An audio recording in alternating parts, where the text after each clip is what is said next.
आज के लेक्चर का टॉपिक है मुगलकालीन भारतीय इतिहास के स्रोत। मुगलकालीन भारतीय इतिहास की जानकारी के मुख्य स्रोत फारसी भाषा में, कुछ तुर्की और अरबी भाषा के साथ साथ क्षेत्रीय भाषाओं की ऐतिहासिक रचनाओं में भी पर्याप्त रूप से जानकारी मिलती है। विदेशी व्यापारी, पुर्तगाली, अंग्रेज, फ्रांसीसियों के पत्रों और उनकी कंपनियों के कागजातों से भी मुगल काल के बारे में जानकारियाँ उपलब्ध हैं। लिखित साहित्य के अतिरिक्त मुगल शासकों के सिक्कों, स्मारकों से भी महत्वपूर्ण जानकारियाँ मिलती हैं। लिखित साहित्य में आत्मकथाओं एवं यात्रा वृत्तांतों का भी अपना एक अलग महत्व है। मुसलमान उच्च कोटि के इतिहासकार थे, परंतु जैसा कि डॉक्टर आशीर्वाद लाल श्रीवास्तव ने लिखा है, उन्हें भारत में इस्लाम की प्रगति तथा दरबारी मामलों में ही विशेष रुचि थी। वे वैज्ञानिक इतिहासकार नहीं थे। उनका ध्यान शासकों के कार्यों तक ही सीमित था। साधारण जनता के जीवन में उन्हें दिलचस्पी नहीं थी। डॉक्टर गोपीनाथ शर्मा ने भी लिखा है कि उन्होंने इस बात की विशेष चिंता नहीं की कि वे अपनी सामग्री को क्रमबद्ध और व्यवस्थित रूप से लिखें। उन्हें ये परवाह नहीं रही कि किस आवश्यक बात को लिखा जाए और क्या नहीं, तथा जो सामग्री उपलब्ध है उसका किस रूप में और कैसे उपयोग किया जाए। यही नहीं, उन्होंने शक्तिशालीपूर्ण अलंकारिक भाषा का भी प्रयोग किया और फलस्वरूप अपने ऐतिहासिक विवरण में कई स्थलों पर अस्पष्टता और संदेह के बीज छोड़ दिए। लेकिन उनमें से अनेक लोगों को मुगल सम्राटों तथा प्रांतीय शासकों एवं दरबारियों का प्रत्यक्ष अनुभव था और उन्होंने न केवल सुनी सुनाई बातों बल्कि स्वयं अपनी आंखों देखी घटनाओं का भी वर्णन किया। कुछ ऐसे भी थे जिन्होंने बिना किसी पक्षपात और पूर्वाग्रहों के अपने विचारों को लिपिबद्ध किया। मुगलकालीन इतिहास के निर्माण में यदि उनकी रचनाओं का सावधानी से प्रयोग किया जाए तो इतिहास का सही रूप निखर सकता है। सबसे पहला ग्रंथ आता है बाबरनामा, जिसे तुझ की बाबरी भी कहा जाता है। बाबर द्वारा लिखित इसकी आत्मकथा तुझ की बाबरी, जिसे बाबरनामा के नाम से पुकारते हैं, विश्व के ऐतिहासिक ग्रंथों में सर्वाधिक महत्वपूर्ण ग्रंथ। यह ग्रंथ चगताई तुर्की भाषा में लिखा गया। इसका सर्वप्रथम फ्रांसीसी अनुवाद शेख जैन वफाई खवाफी ने किया, जो बाबर का मित्र था, परंतु फारसी भाषा में सबसे सुंदर अनुवाद अकबर के आदेश अनुसार अब्दुल रहीम खाना ने किया था। फारसी से अंग्रेजी भाषा में इसका अनुवाद करने का कार्य विद्वान विलियम अर्स्कीन ने किया और साथ में मिसेज बेवरिज। इस ग्रंथ के द्वारा हमें न केवल उस समय की राजनीतिक ऐतिहासिक जानकारी उपलब्ध होती है, साथ ही सांस्कृतिक जानकारियाँ भी प्राप्त होती है। हिंदुस्तान का विवरण देते हुए बाबर ने लिखता है, हिंदुस्तान पहली, दूसरी और तीसरी मौसमों में स्थित, इसका कोई भी भाग चौथी मौसम में स्थित नहीं है। यह बहुत ही अच्छा देश है। इसकी पहाड़ियाँ और नदियाँ, जंगल और मैदान, पशु और पौधे, निवासी और भाषाएं, इसकी हवाएं और बरसातें सब भिन्न प्रकार की हैं। परंतु वह यह भी लिखता है कि हिंदुस्तान के प्रदेश और नगर अत्यंत कुरूप हैं। यह एक ऐसा देश है जहां बहुत कम आमोद प्रमोद है, लोग सुंदर नहीं हैं। इन लोगों को ख्याल नहीं है कि मित्र मंडली में क्या आनंद आता है और आज़ादी से मिलने जुलने में या संपर्क रखने में क्या सुख है। इनमें कोई प्रतिभा नहीं है, इनके दिमाग में बुद्धि नहीं है, शिष्टाचार में कोमलता नहीं है, इनमें न दया है न मित्र भाव है। इनके पास अच्छे घोड़े नहीं हैं, न अच्छा मांस है और न अंगूर या खरबूजे या अच्छे फल है। यहाँ न बर्फ़ है और न ठंडा पानी है और बाज़ारों में अच्छा खाना या रोटी नहीं मिलती। यहाँ पर न स्नानागार है, न विद्यालय है और न बत्तियाँ या मशालें हैं। यह बहुत बड़ा देश है और यहाँ सोने चांदी की बाहुल्य है। वर्षा ऋतु में यहाँ का मौसम सुहावना हो जाता है। हिंदुस्तान में दूसरा आराम यह है कि यहाँ प्रत्येक व्यवसाय और धंधे के अगणित कारीगर मिलते हैं। बाबरनामा में ऐतिहासिक सामग्री भरी पड़ी है। इससे सुल्तान इब्राहिम लोदी एवं उसके अमीरों के राज्य का ही हाल ज्ञात होता है। उसने अपने समकालीन शासकों में अफगानों के अतिरिक्त गुजरात, दक्षिण, मालवा, बंगाल, विजयनगर तथा राणा सांगा के राज्यों की चर्चा की है। उसने तुर्कों एवं अफगानों की सैन्य व्यवस्था का भी वर्णन किया। बाबर जिन प्रदेशों से होकर गुजरा, जिन राज्यों से वह टकराया, जिन राज्यों के बारे में उसे जानकारी मिली, उन सभी का वर्णन है। उदाहरणतः ग्वालियर, धौलपुर, सीकरी, मेवाड़ आदि का उसने विस्तृत वर्णन किया। बाबरनामा से बाबर के व्यक्तित्व के बारे में भी पर्याप्त जानकारी मिलती है। इस ग्रंथ में बाबर ने अपने परिवार और अपने विरोधियों का अद्भुत चित्रण किया है। वह एक अच्छा मित्र भी था। उसने अपनी इस आत्मकथा में लिखा है कि अपने एक घनिष्ठ मित्र की मृत्यु होने पर उसने 10 दिन तक आंसू बहाए। यद्यपि वह कट्टर मुसलमान था, तथापि वह मदिरापान भी करता था। उसने अपनी आत्मकथा में मदिरापान एवं साहित्यिक गोष्ठियों का सुंदर वर्णन किया है, किंतु उसकी आत्मकथा से उसके चरित्र का दूसरा पहलू भी साफ दिखाई देता है। बाबर अपने शत्रुओं के प्रति बड़ा निर्दयी था। उसकी खाल खिंचवाता, आंखें फुड़वाता और उसके कटे हुए सिरों की मीनारें बनवाता था। बाबर ने अपने इस निर्दयी कृत्यों का वर्णन भी बड़े गर्व के साथ किया। युद्धों के वर्णन से उसकी उच्च कोटि की साहित्यिक क्षमता का पता चलता है। पानीपत और खानवा के युद्धों का वर्णन अत्यंत प्रभावशाली एवं रोमांचकारी है। ऐतिहासिक दृष्टि से महत्वपूर्ण होते हुए भी बाबरनामा में अनेक न्यूनताएं देखने को मिलती है। नागरिक प्रशासन प्रणाली में व्याप्त भ्रष्टाचार का वर्णन इस ग्रंथ में नहीं है, जबकि अब्बास खां की तारीख शेरशाही में इसका उल्लेख मिलता है। युद्धों के वर्णन में भी पक्षपातपूर्ण दृष्टिकोण स्पष्ट दिखाई देता है। पानीपत के युद्ध में उसने अपनी सेना की संख्या कम तथा इब्राहिम लोदी की अतिरंजित बताई है, जो अविश्वसनीय है। इस युद्ध में अफगान सरदारों की गद्दारी के कारण इब्राहिम लोदी पराजित हुआ था, किंतु बाबर ने इस महत्वपूर्ण तथ्यों की सर्वथा अवहेलना की।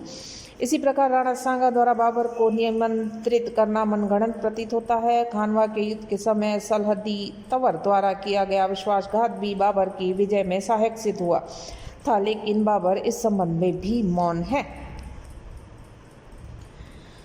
इस ग्रंथ में अनेक अंतराल ऐसे भी हैं जिनमें किसी घटना का उल्लेख नहीं मिलता, जैसे कि 14 फरवरी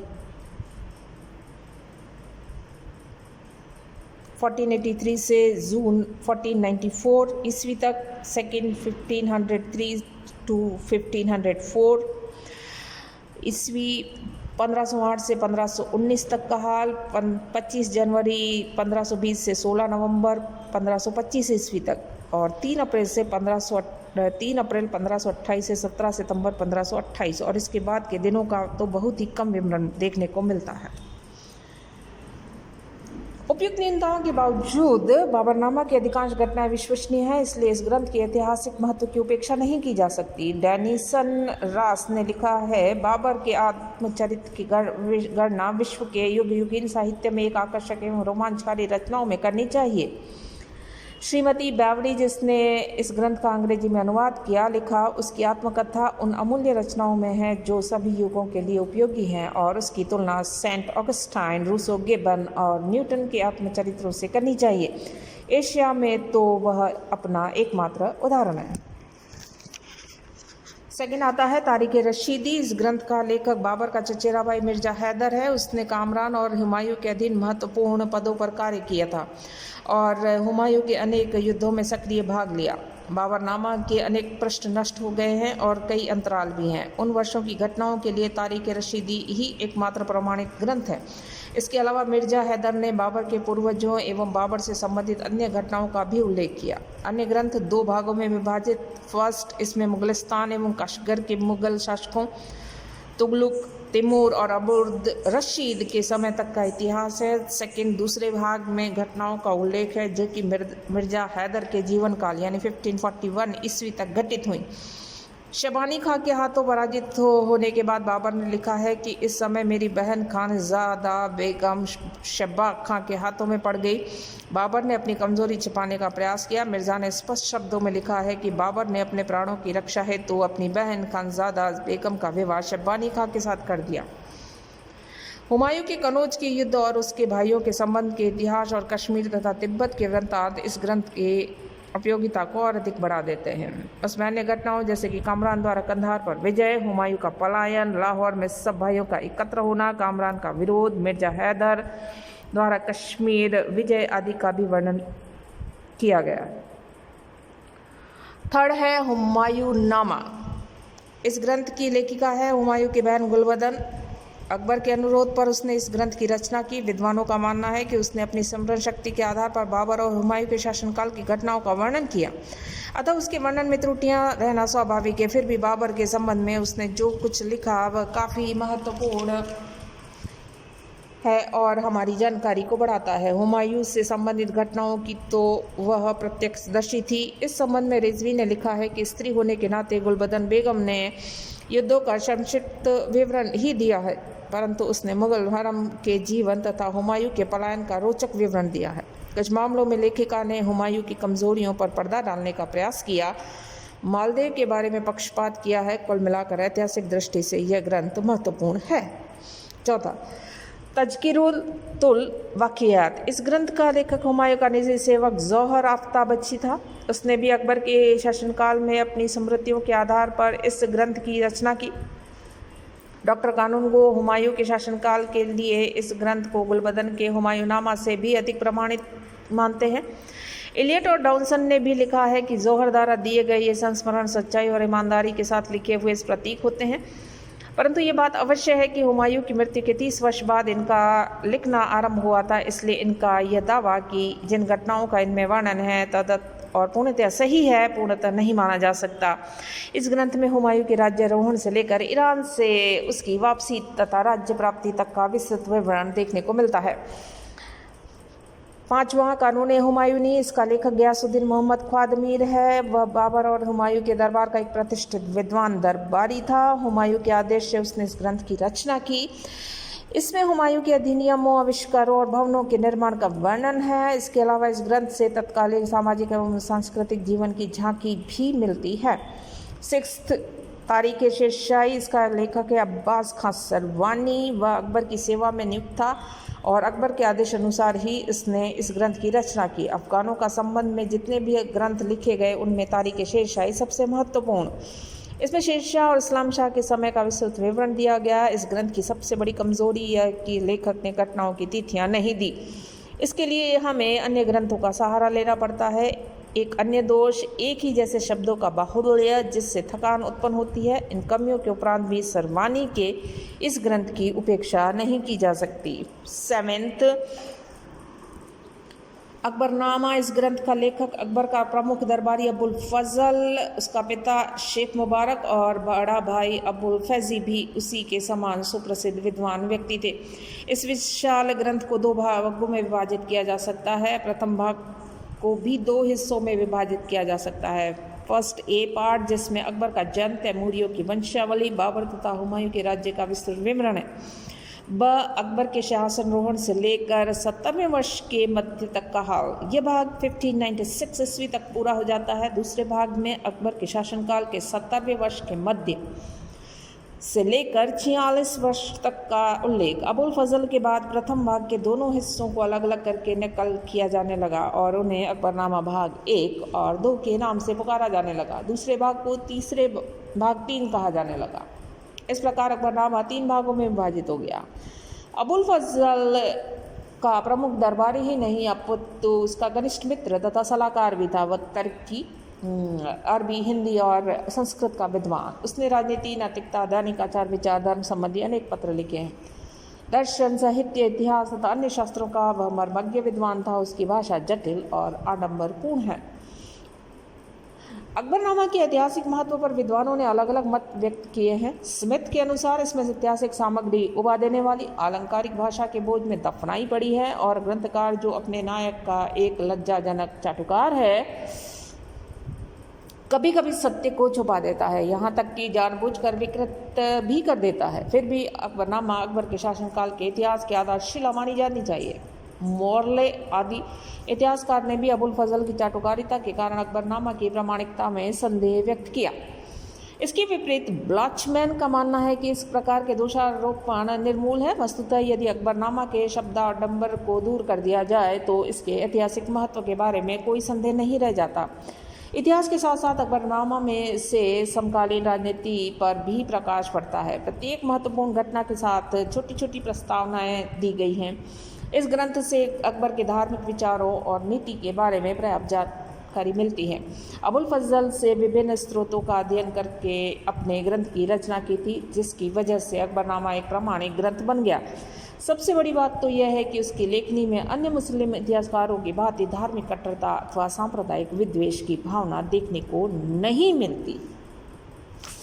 8वां, आईन अकबरी। यह अबुल फजल की दूसरी कृति है। वास्तव में यह ग्रंथ अकबरनामा के ही अंतिम तथा निर्णायक अध्यायों के रूप में है। फिर भी उसमें कई नवीन एवं विशिष्ट बातें हैं जो अकबरनामा में नहीं है। इसे हम अकबरनामा का परिशिष्ट कह सकते हैं। इस ग्रंथ के 3 भाग। अकबर की शासन प्रणाली की जानकारी की दृष्टि से यह एक बहुमूल्य रचना। इसके महत्व की चर्चा करते हुए परमात्मा शरण ने लिखा है कि उस समय की राजनीतिक संस्थाओं के संबंध में आईन अकबरी आज भी हमारा अप्रतिम स्रोत है। आईन अकबरी विभिन्न विषयों जैसे सामाजिक, राजनीतिक, आर्थिक, धार्मिक आदि के संबंध में विवरणों और आंकड़ों की खान है, परंतु उसमें प्रशासन प्रणाली के वास्तविक कार्य संचालन पर पर्याप्त प्रकाश नहीं डाला गया और न उसमें शासन के विभिन्न विभागों और शाखाओं के संबंध में पर्याप्त सूचनाएं दी गई। आईने के तीसरे भाग में हिंदू सभ्यता और हिंदू दर्शन का वर्णन है। इसके साथ अकबर की कुछ सूक्तियाँ भी हैं और अबुल फजल के वंश का वर्णन भी जोड़ दिया गया है। संक्षेप में आईने अकबरी एक प्रकार से अकबर के शासन के विभिन्न अंगों का विस्तृत ब्यौरा है। नेक्स्ट है मुंतखाब उल तवारीख। इसका लेखक अकबर का समकालीन विद्वान अबुल कादिर बदायूनी है। इस ग्रंथ के 3 भाग, पहले भाग में दिल्ली के सुल्तानों बाबर और हुमायूं के शासनकाल का वर्णन है। दूसरे भाग में 1595 ईस्वी तक अकबर के शासनकाल का उल्लेख है। तीसरे भाग में मुसलमानों और संतों का विवरण है। बदायूनी को अकबर की सेवा में रहने का अवसर भी मिला था। अकबर के आदेश अनुसार उसने महाभारत, रज़मनामा और रामायण का फारसी में अनुवाद भी किया। उसने अन्य कुछ रचनाएं भी की थीं। बदायूनी की एक कट्टर रूढ़िवादी सुन्नी मुसलमान था और वह धर्मांधता एवं संकीर्णता से ग्रस्त। उसे अकबर के समय की प्रगतिशील सहिष्णुता तथा समन्वयवादी विचारधारा में न तो कोई रुचि थी और न सहानुभूति, इसलिए उससे अकबर की नीतियाँ पसंद न थी और उसने अकबर के शासनकाल की अतिशयोक्ति से निंदा की। उसने अपने ग्रंथ की रचना काफ़ी गोपनीयता के साथ और अकबर के शासनकाल में इसकी जानकारी किसी को नहीं हो पाई। बदायूनी ने अपने ग्रंथ को एक राजनीतिक इतिहास के रूप में लिखा। उसमें युद्धों, विद्रोहों का विस्तृत विवरण है। प्रशासनिक व्यवस्था के उल्लेख किया गया है। अकबर के समय की घटनाओं तथा अकालों की जानकारी भी मिलती है। अकबर की धार्मिक नीति के विकास से संबंधित प्रत्येक घटना का विवरण है। इबादत खाना में हुए वाद विवादों का उल्लेख भी किया गया है। बदायूनी ने अकबर पर यह आरोप लगाया है कि वह व्यक्तिगत रूप से इस्लाम की जड़ें खोद रहा है। वस्तुतः बदायूनी ने बदली हुई परिस्थितियों में इस्लाम को ढालने की आवश्यकता का अनुभव नहीं कर पाया। वह इस्लाम के प्राचीन एवं अरबी रूप के प्रति आस्थावान बना रहा। बदायूनी के इस ग्रंथ की एक कमी यह है कि उसमें कई तिथियां गलत दी गई हैं, अतः इसका घटनाक्रम दोषपूर्ण हो जाता है। इन दोषों के उपरांत भी ऐतिहासिक दृष्टि से उसके ग्रंथ का अपना महत्व है। 10वां ग्रंथ है तबकात अकबरी। इस ग्रंथ का लेखक ख्वाजा निज़ामुद्दीन अहमद है। वह विद्वान व्यक्ति था, उसके साथ ही वह एक पराक्रमी सैनिक भी और उसने अकबर के विभिन्न अभियानों में महत्वपूर्ण भाग लिया। तबकात अकबरी में 987 से 88 ईस्वी से लेकर 1593 से 94 ईस्वी तक का भारत का इतिहास उपलब्ध है। इसमें न केवल बाबर, हुमायूं और अकबर का विवरण है, अपितु देश के प्रांतीय मुसलमान राज्यों का भी वर्णन। इससे ग्रंथ का महत्व और बढ़ जाता है। डॉक्टर रिजवी लिखते हैं कि निज़ामुद्दीन ने अपने ग्रंथ की रचना के लिए अकबरनामा सहित 28 ग्रंथों का सहारा लिया और सामग्री की काफ़ी खोजबीन तथा जांच पड़ताल के बाद लिखा। निज़ामुद्दीन की एक विशेषता यह रही कि उसने धार्मिक कट्टरपन तथा पक्षपात का सहारा नहीं लिया। इस दृष्टि से उसकी रचना अबुल फजल तथा बदायूनी से अधिक निष्पक्ष कही जा सकती है। डॉक्टर आशीर्वादी लाल ने लेखक पर आरोप लगाते हुए लिखा है कि इस ग्रंथ में निजी मत ठीक से व्यक्त नहीं किए गए हैं। स्मिथ लिखता है यह ग्रंथ बाह्य घटनाओं का रूखा एवं नीरस वृत्तांत है। ये अकबर की धार्मिक उच्छृंखलताओं की सर्वथा उपेक्षा कर देता है और उनके महत्वपूर्ण बातों का किंचित मात्र भी उल्लेख नहीं करता। इस कमियों के उपरांत भी यह ग्रंथ काफ़ी महत्वपूर्ण है।